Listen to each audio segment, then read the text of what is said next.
बिना पर्ची और खर्चे के युवाओं को सरकारी नौकरियां मिल रही हैं, यह कहना है पूर्व नेता प्रतिपक्ष राजेंद्र राठौड़ का।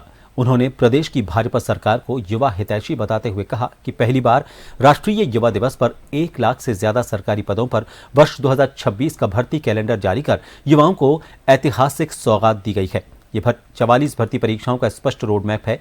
इससे युवा समय पर अपनी तैयारी कर सकेंगे।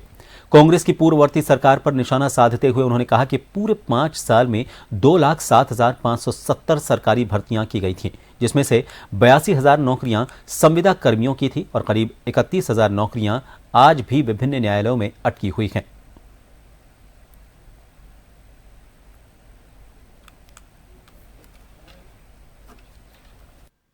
सबसे बड़ी बात है कि राजस्थान के अंदर 5 साल में कांग्रेस के समय में जो बेरोजगारी दर थी वो औसतन 26% रही, कभी 31% रही, कभी 27% रही, कभी 25.5% रही। इसका औसत 26% है।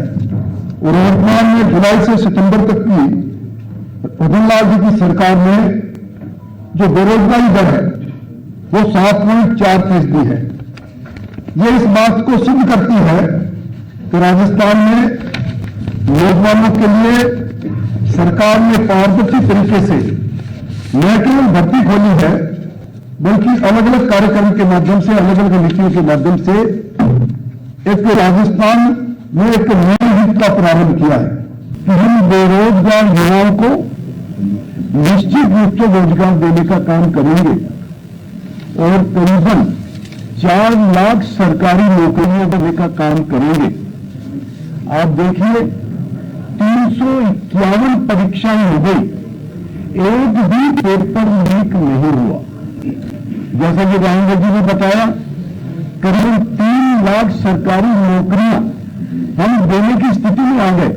90,000 हमने दे दी, 1,35,000 हम देने वाले हैं, 1 लाख का हमने एडवांस में कैलेंडर जारी कर दी।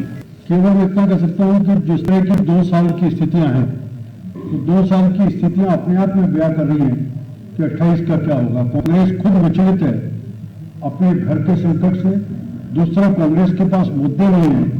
कई बार कहीं अरावली का मुद्दा लेके आती है, कभी नरेगा का मुद्दा लेके आती है। अलग अलग मुद्दों के आधार पर अपने जमीन को तलाश करने का काम कर रही है। 28 की हम भी प्रतीक्षा करेंगे जब एक बार राजस्थान इतिहास को पलटेगा और भारतीय जनता पार्टी की सरकार दोबारा बनने जा रही है, उसको सब देखेंगे।